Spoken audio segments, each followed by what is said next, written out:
Chris Haigh, this is the Fiddle Channel. Today I'm going to be looking at what I call joined up country fiddle. What do I mean by that?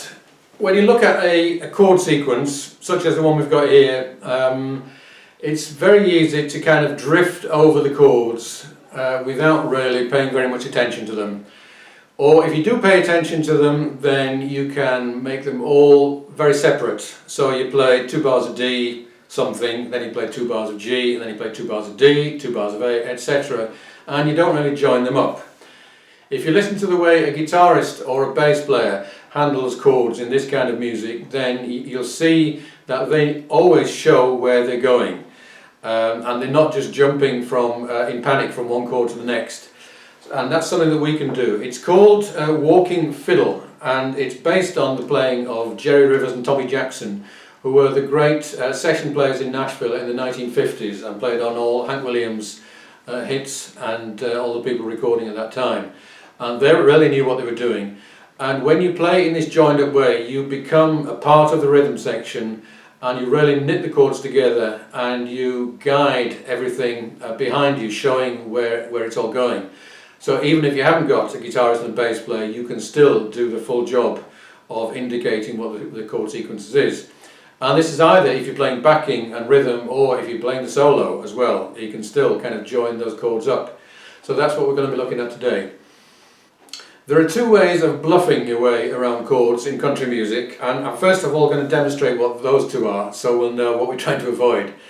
The first one is by dodging all of the chords, and you can do this by what used to be my favourite method of improvisation, which is the pentatonic scale. So if we're in D major,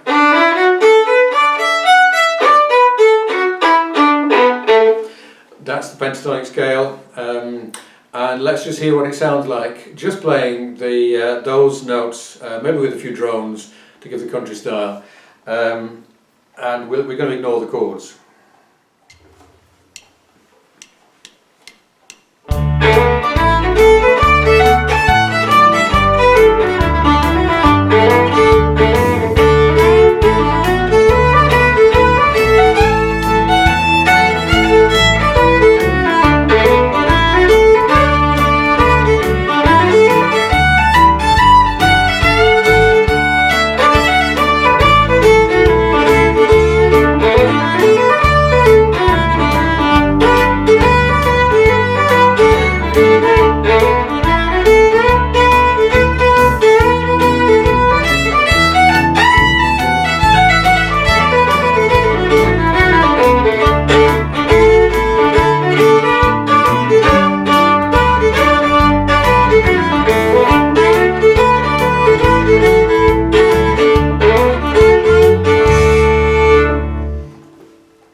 Now, you may think that sounded quite nice, and it is kind of nice, but it's bland, and anyone that knows what's going on realises that is a total cop-out. Even when we came to the E chord, it was as if I had no idea there was an E chord there, apart from the fact that I managed to artfully avoid playing any of the notes of the D major pentatonic, which would have shown me for the charlatan that I was. So, that's your easiest way of improvising, and it's not the recommended way.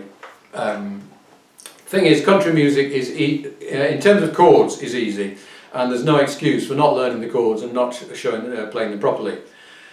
A second approach is to learn the chords, play them properly, but keep them all separate, and I'll try and show you what I mean by that now. So basically I'm going to play 2-bar phrases which will not really be related one to the next.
wasn't perhaps the best illustration because I often can't stop myself from actually joining these chords up. But the third way is where each phrase, each 2-bar phrase actually links towards what's coming next. So it might be that you do 1 bar of whatever you like, and at that point you realise, okay, we're now going to G. So you do a run,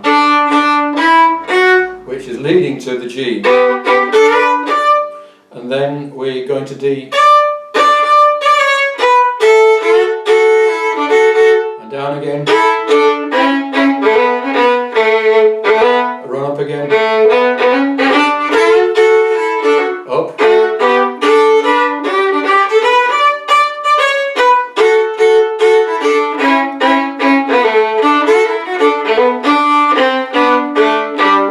and the D, I'm leading down. I'm treating that D now as a D7, G,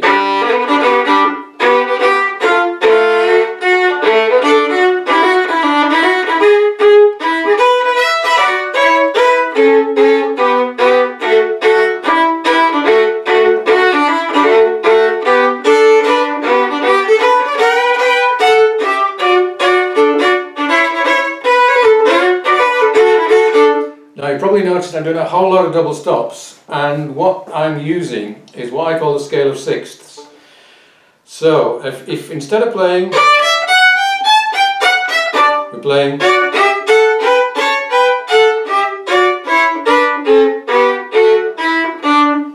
so let's start that scale here with an F sharp as the melody note, and following it is a sixth below with that A. So we're going up,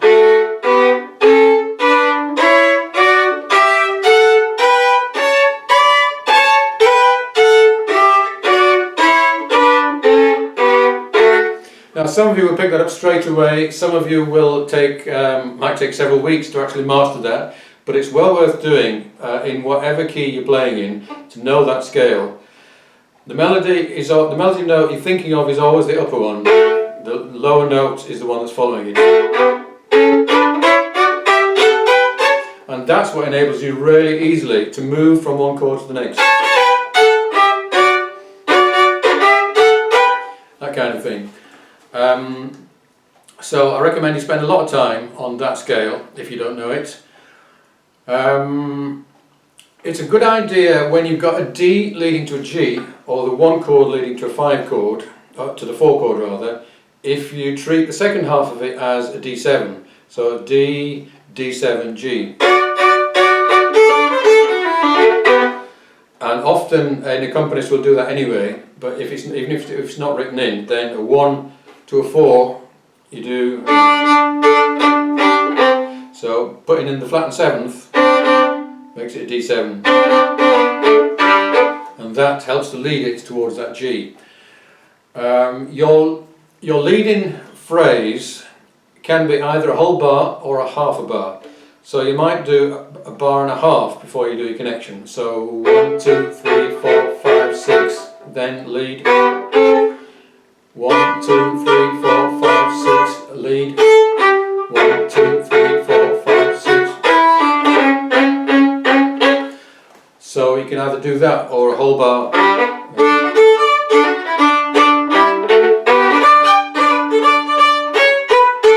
Like that. When it comes to the E chord, then you're going to find that that doesn't fit into your scale because you've got a G sharp in there. So just dealing with that.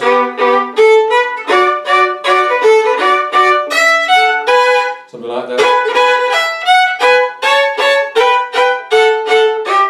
And there I'm using the whole of those 2 bars of A, going down the scale to D.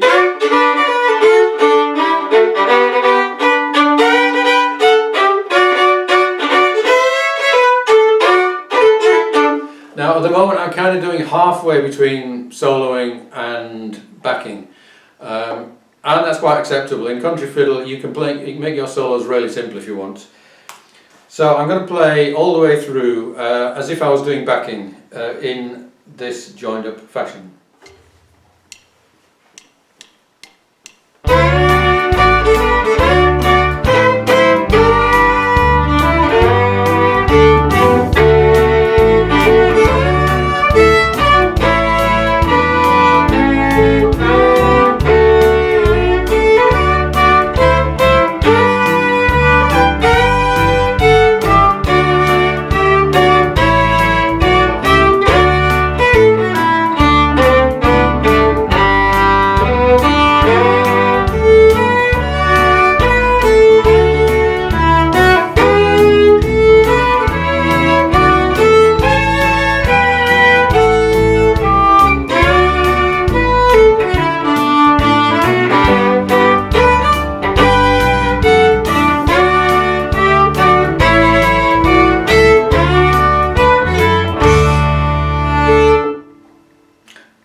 this style partly evolved as a result of these fiddle players playing always with pedal steel players who obviously have a better grasp of the chords than a fiddle player would normally have, and basically the two were imitating one another all the time. Let me do the same thing again, and this time I'll play it as if it was a solo, but I'll still try and join it up.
So basically I was being quite a lot busier, but I was being busy at the beginnings of the phrases and doing my joining up towards the end of the phrases.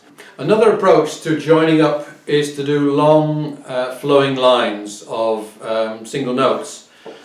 So for example, if you look at the first four chords, if you started off with an A note, that would fit over the D chord, then a G would fit over the G chord, and then a B, and then an F sharp would fit over the D chord, and an E would fit over the A chord. And that would be a joined up flowing line that connected the four chords.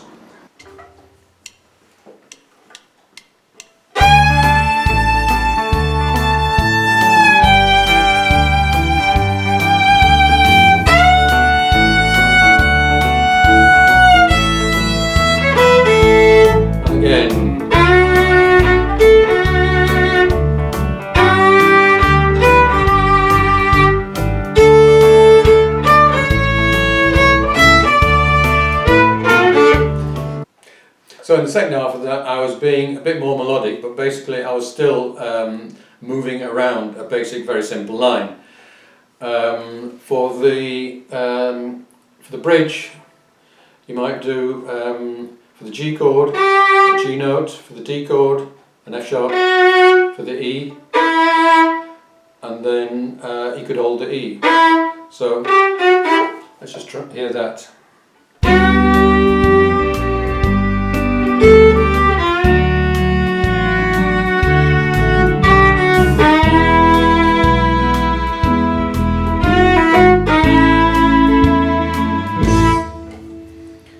So you can play a long line, a connecting line, and still kind of decorate it as I did at the end there. But again, you've joined the chords together. Another approach to join up your playing is to play melodic lines that actually move, that develop with the chords. So I'll show you what I mean by that.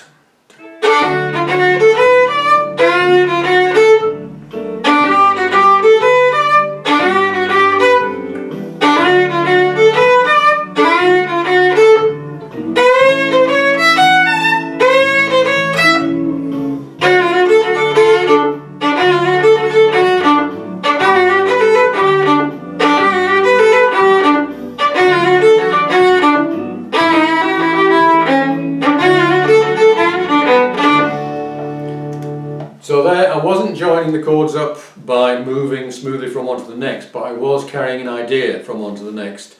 So it gives a logic which carries on through the line. So that's another good approach to joining up your playing. So I hope you found this useful. I'm going to play a couple of times out, and you can apply these ideas to any country tune that you play, or indeed anything else where you're accompanying. So this lesson is all about thinking ahead. If you can remember when you were 4 years old and tried to read a sentence and you read each word separately and you didn't have any idea what was coming next, then that's the idea of not joined up playing when you're only thinking about one chord at a time.